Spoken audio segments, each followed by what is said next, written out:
published. It was called, I can't remember the name of it now, but it was all about your life. And I've sent it round to all of them. They probably haven't read it. So they now know everything. But James has read it. Oh, you read it last night? There you are. He knows all about you. Tell me about it. Published in 2000? Yes, it was. It was published. People magazine. Oh, it was probably the People magazine article. Yes, from People 19 magazine. Yes. You know, we have a little family tension about this. In 1994, I was in People magazine as one of the 25 most intriguing people in the world. I got 1 page in People magazine. In 1998, Sigrid got 6 pages in People magazine. That's right. And, you know, we haven't quite resolved all this.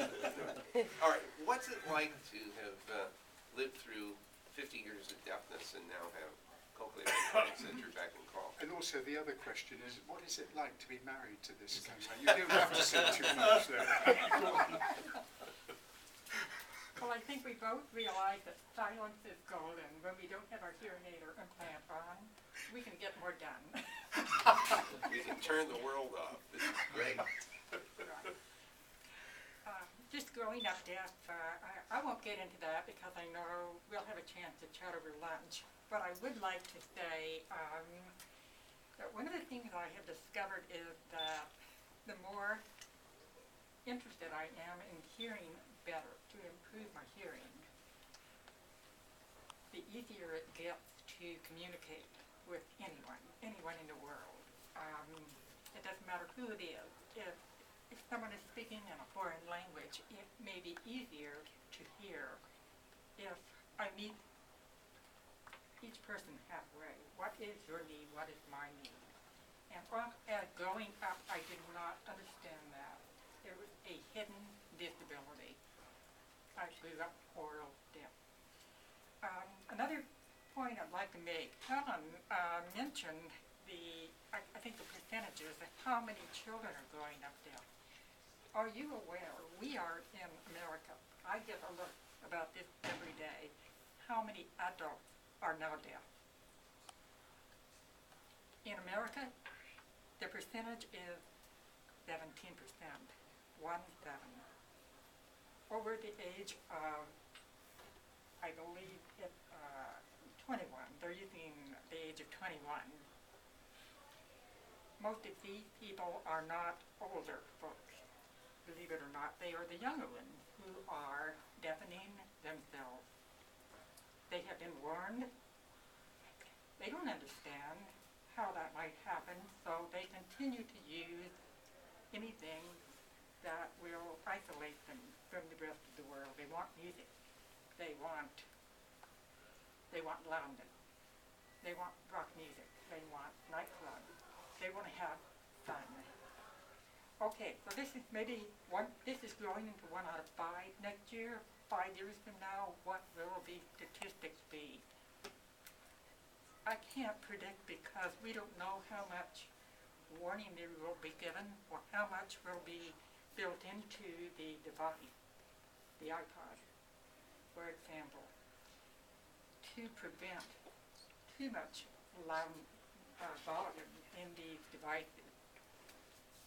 Anyway, what I discovered quite by accident was the iPhone has a perfectly good microphone, and these young kids, primarily boys, not girls, who are going deaf, will be using this just like I use this device here.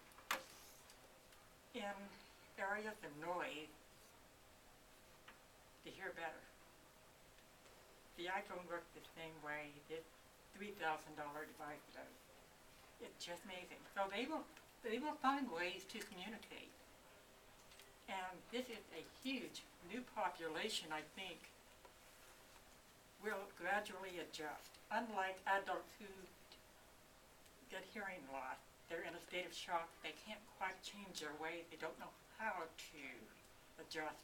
These young people will be able to flexibly integrate technology into their life, just as the technology is damaging their hearing at this time. So I think the news is good. Helen just inspired me to give you that statistic, and it's very sad. We hope it doesn't grow beyond 17%, but that's what it is today. So could I just make an observation? Yeah. One of the, again, this is, goes to this question of assistive technologies and the historically narrow group of people benefiting from them. As we all get older, we all have one disability or another. I think Ken has already said that. And that means that a lot of these techniques are going to become useful for an increasingly large population, which increases the likelihood that they will be built, made available, and the cost will come down. So that's the good news part, even though the bad news is that we need these things because we haven't been thoughtful about keeping our bodies in better shape over the course of a lifetime.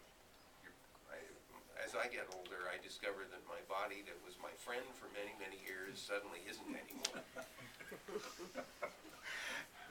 Anyway, thank you very much, Sigrid. But we're going to stop now. I know